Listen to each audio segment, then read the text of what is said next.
It's the 2K Sports pregame show. Greetings, NBA fans. Welcome to 2K Sports. I'm your host, Ernie Johnson, and seated beside me, Kenny the Jet Smith, and the Diesel, Shaquille O'Neal. Tonight, we'll be watching the Orlando Magic playing against the Dallas Mavericks. And guys, for the Mavericks, more than solid play for them of late. 7 wins in their last 10 outings, making their mark and playing well. Fellas, it seems like so much goes into being successful at the professional level. I want to ask a more general question. What was the key to your success as a player and as a champion? You know what? Most people would say you would start at the top, but I'll start where it began. Wilmot Benjamin, Tom Donahue, coaches who've helped me at my AAU, early stages out, then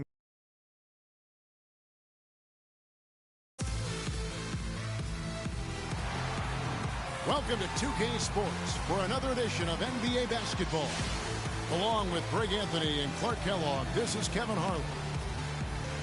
Last outing for Orlando, the loss to the Spurs. That one was real close, too. They lost by just 2 points.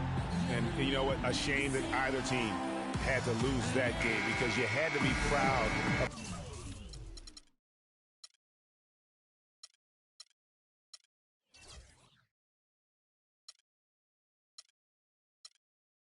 the way they battled in it.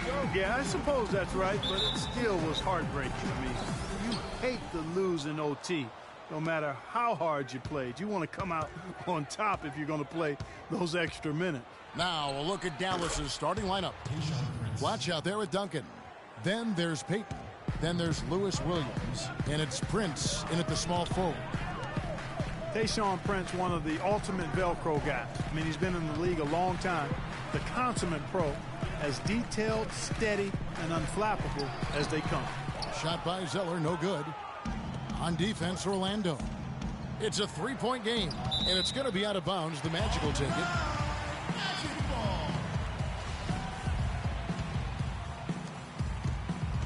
Orlando with the ball. And back to Tayshaun Prince for a moment. So much big game experience, a championship in 04 with the Pistons. That has to rub off on a team when you have a guy like that around in the locker room, on the floor. He's seen it all. You know, it's a great point, and whether it's in games or practice or even in the locker room, his presence adds continuity. It's like having an extra coach looking out for the younger players. A slow start here for Orlando in this one. They could use a big shot here to get this offense going. Sure could, Kev. I mean, too many empty trips. They need some points. Teague, the pass to Bellinelli. Here's Aldridge. Hands the 12-footer. I love how he used his height advantage on that shot. And he had the nice soft touch with it, too. Screen by Duncan. Here's Payton. Another 3 for Dallas. Off to a nice start here. They've hit all 3 from the field. The Magic have gone 1 of 3 from the field to start this one so far. Teague kicks to Bellinelli. Aldridge a screen. Back to Teague. Got a piece of it. It's taken away by Payton. From 13, and the basket by Blatch. 4 straight makes out of the gate. That's a sweet start. Teague against Payton. Aldridge with a screen on Payton. Teague drives in. Here's Aldridge. Orlando gets it back. A nice shot by Zeller. Zeller's got his first basket of the night. Just lazy defense on the glass there. Well, nobody boxed out. Nobody put a body on anybody else. Things like that not only drive the coach crazy, that stuff gets under my skin. Now here's Williams. He's coming off a 10-point game against Utah. And he gets it to go. And I like the job they've done with working the basketball. They've been moving and getting quality shots. And, Greg, their field goal percentage reflects that. I mean, they've been the much better team shooting the ball. And you know me, shooting percentage, always a function of shot selection. Now here's Williams. Jeff Teague unable to get his shot to go. Now we go to Doris Burke, who spoke with Scott Skiles. Doris? He talked about the challenge of game planning for Tim Duncan. He said Timmy's one of the best to ever do it on the low block. We've just got to play the percentages, force him to his left, and force him to make tough, contested shots. Guys, even though Duncan isn't a deadly free throw shooter, he knows how to draw contact.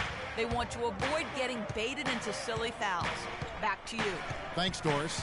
Just 4 to shoot. Mayo, that's good. All these open threes they're giving up have really been the driving force of this run. And the points are starting to add up in a hurry, especially when you're giving up those looks. And now the first timeout called here for the Magic. And this matchup with Dallas, it's their first meeting of the season. Yeah, really a rare treat for the fans. The only time they'll get to see this matchup all season. Inter-conference action here. 2 games in all between these two teams. It'll be fun to watch.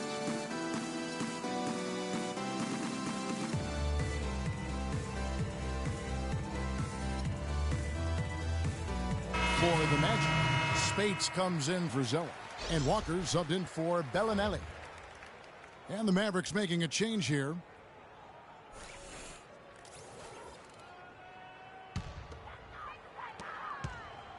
The Magic trail by 12.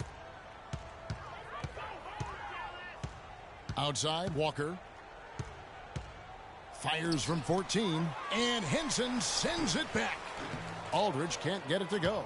The inside just a bit too congested for him to get the usual shot he would have with rhythm. Out of bounds, Orlando takes possession. When you take a look at John Henson, you see one thing, length. Yeah, a lot of it, too. I mean, he measures 6'9" with a 7'5" wingspan at the 2012 NBA Combine. His standing reach is actually 3.5 inches greater than that of Anthony Davis. Wow. Wow, that's right. Catching up on the changes for Orlando. Portis, he's checked in for Aldridge. Hairston comes in for Otto Porter Jr. and Hood subbed in for Teague. Here's Hood. Pass to Spates. And Henson sends it back. Now the Mavericks moving it up. Mayo's running. Here's Hairston. Hits some rim on the way in, and the bucket's good. Wow, got that one off right in the face of the big fella. Nice quick fire release. Yeah, and the mid-range shot really the only option in that situation. Sometimes when you're facing a bigger guy, you can't get it all the way to the rim. And talking about Henson, obviously the great length helps him as a shot blocker. The young center is also very quick off his feet. He's averaged around 2.5 blocks a game over the past 2 seasons. He's also been contributing some as a rebounder, though really needs to add some weight to kind of take it to that next step. Uh-oh, a little showboating at the end of that one. Mavericks leading by 11. 1:35 left here in the opening quarter. It's Young on the wing. Another 3 for Dallas. Getting back to Henson, last year was an odd one for him. I mean, he was starting. Then in February, he was benched in favor of Zaza Pachulia. That might be a hint to Henson that he needs to put a little more work into his game to maintain a place in the rotation. Now, here is Young, following the miss by Kemba Walker. You know, just a little too fancy on that play. Well, you don't want to force any play, but particularly the alley-oop. You'd like to try that when it's wide open. When he's wide open like that, he'll rarely miss those.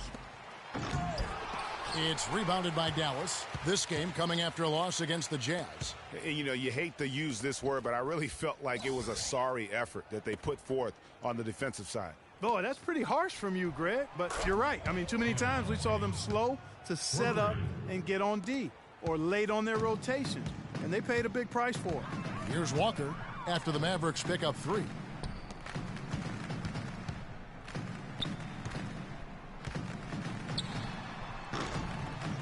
And it falls over the rim and in. The defender was spinning around like an agitator in the washing machine after that crossover. I think you're right. Looks a little bit dizzy after that one. Now here's Mayo. 8 points his last outing. Young outside. And it's Dallas with another. They've worked hard and created great chances for themselves in this opening quarter. And if they match that effort at the defensive end, watch out. And it's Walker penetrating. And the shot is good. Obviously, a mix-up defensively on that possession. Mayo left side. He hits the shot at the very last second. Goodness. Woo! The pressure on him in those circumstances was massive. Oh, man. What pressure? You guys are over-exaggerating here. I mean, you can't rattle this guy, no matter what the situation is. And the game won't change, it's the same old thing. And the game won't change, it's the same old thing. And LaMarcus Aldridge, the franchise player on this team, without question. He talked about the responsibility that comes with that role.